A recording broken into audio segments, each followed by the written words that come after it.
আসসালামু আলাইকুম everyone, welcome to my channel tasty food recipes. আশা করি সবাই ভালো আছেন।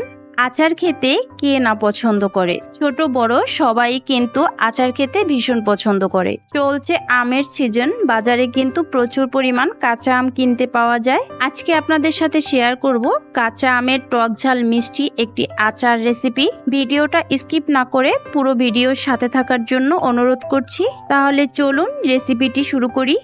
এখানে আমি 1.5 কেজি পরিমাণ আম কেটে ছোট ছোট টুকরো করে নিয়েছি। ধুয়ে নেওয়ার পরে আমের ভিতর থেকে পানিটাকে খুব ভালোভাবে সেকে নিয়েছি। খেয়াল রাখবেন আমের ভিতরে যেন কোনো প্রকার পানি না থাকে, তাহলে কিন্তু আচারটা কিছুদিন পরে নষ্ট হয়ে যাবে। আচার বানানোর জন্য আর নিয়েছি সরিষা। এখানে আমি 1 টেবিল চামচ সরিষা নিয়েছি। 5 ফোড়ন 1 টেবিল চামচ। শুকনো মরিচ নিয়েছি 7 থেকে 8টা। ঝালটা আপনারা আপনাদের স্বাদ মতো ব্যবহার করবেন, তবে টক ঝাল মিষ্টি আচারে ঝালের পরিমাণ একটু বেশি দিলেই ভালো হয়। নিয়েছি রসুন, আমি রসুনটাকে একটু হালকা থেতে নিয়েছি। আর নিয়েছি কিছুটা গোটা রসুন, এটাও আমি আচারের ভিতরে ব্যবহার করব। চুলায় কড়াই বসিয়ে দিয়ে দিচ্ছি 1 কাপ পরিমাণ সরিষার তেল। আমের আচার বানানোর জন্য বা যে কোনো আচার বানানোর জন্যই সরিষার তেলের পরিমাণটা একটু বেশি দেওয়ার চেষ্টা করবেন। এতে করে আচারটা খেতেও ভালো লাগবে আর আচারটাও অনেক দিন পর্যন্ত সংরক্ষণ করা যাবে।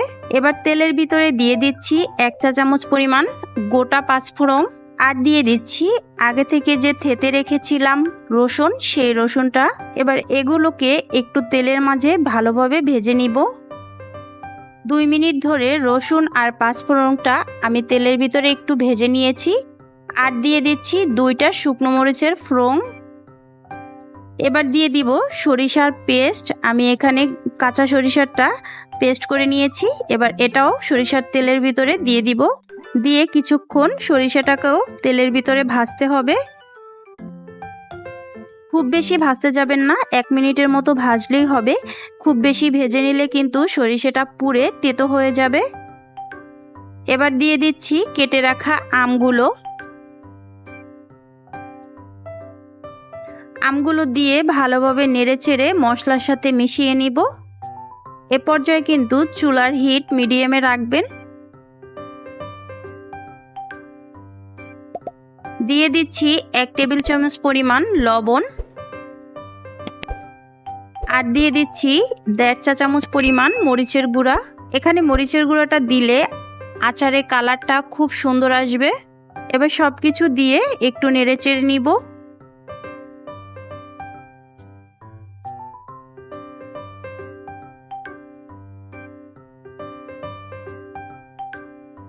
আর দিয়ে দিব গোটা যে রসুনটা রেখেছি সেই রসুনগুলো।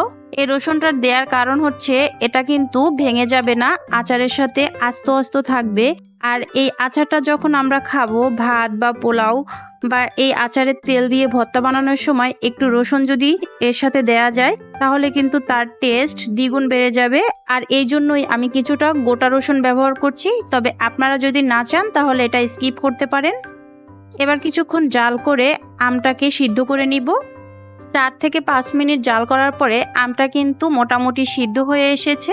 এ পর্যায়ে দিয়ে দিব চিনি। আমি এখানে 1 কাপ পরিমাণ চিনি ব্যবহার করছি।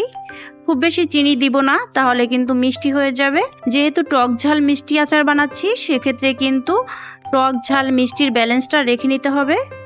চিনিটা দেওয়ার পরে আম থেকে কিন্তু কিছুটা পরিমাণ পানি বেরিয়ে আসবে। এবার নেড়েচেড়ে আমের ভেতর থেকে এক্সট্রা পানিগুলো শুকিয়ে নিব। দিয়ে দিচ্ছি 2 চা চামচ পরিমাণ ভিনেগার। ভিনেগারটা দিলে আচারটা কিন্তু ফ্রিজে না রেখেও অনেক দিন পর্যন্ত সংরক্ষণ করা যাবে, প্রায় 6 মাসের মতো সংরক্ষণ করতে পারবেন। তবে মাঝে মাঝে একটু আচারটা রোদে দিতে হবে। আর যদি রোদে না দেন তাহলে কিন্তু নর্মাল ফ্রিজে রেখে 1 বছর খাওয়া যাবে। এতে করে কিন্তু আচারটা নষ্ট হবে না।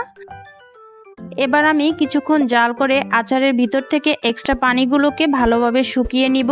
আমি প্রায় আরও 10 থেকে 15 মিনিট আচারটাকে জাল করেছি। আর এর মাঝে কিন্তু আচারটা নাড়ার উপরেই রেখেছি, তা না হলে কিন্তু আচার কড়াইয়ের সাথে লেগে যাবে। দেখতেই পাচ্ছেন আচার থেকে কিন্তু একদম তেল ছেড়ে এসেছে, এর ভিতরে কোনো রকমের আর পানি নেই। এ পর্যায়ে দিয়ে দিব 5 ফোড়নের গুঁড়ো। আমি যে গোটা 5 ফোড়নটা নিয়েছি ওটা শুকনো খোলায় টেলে তারপর গুঁড়ো করে নিয়েছি। দিয়ে দিচ্ছি চিলি ফ্লেক্স। চিলি ফ্লেক্সটা দেওয়ার পরে কিন্তু আচারের টেস্টটাই পরিবর্তন হয়ে যাবে। এবার সব শুকনো মশলাগুলো দেওয়ার পরে আমি আচারটাকে আরও 5 মিনিটের মতো জাল করে নিব। দেখতেই পাচ্ছেন কালারটা কত সুন্দর এসেছে। আচারের ভিতরে যে রসুনটা দিয়েছিলাম সেই রসুনটাও কিন্তু খুব ভালোভাবে সিদ্ধ হয়ে গেছে। আমার আচারটা কিন্তু একদম রেডি। এবার আমি আচারটাকে চুলা থেকে তুলে নিব। দেখতেই পাচ্ছেন কতটা কালারফুল আর সুন্দর হয়েছে। আচারের কালারটা দেখলেই কিন্তু জিভে জল এসে পড়ার মতো। আপনারা বাসায় এভাবে ট্রাই করবেন, আশা করি আপনাদের কাছে ভালো লাগবে। এতক্ষণ ভিডিওটির সাথে থাকার জন্য ধন্যবাদ। ভিডিওটি যদি ভালো লেগে থাকে তাহলে প্লিজ লাইক কমেন্ট শেয়ার করে দিবেন। আর আপনি যদি আমার চ্যানেলে নতুন হয়ে থাকেন তাহলে আমার চ্যানেলটি সাবস্ক্রাইব করে আমার পাশে থাকবেন। আজকের মতো এই পর্যন্তই, দেখা হচ্ছে পরবর্তী কোনো রেসিপির সাথে। সে পর্যন্ত সবাই ভালো থাকবেন, সুস্থ থাকবেন। আল্লাহ হাফেজ।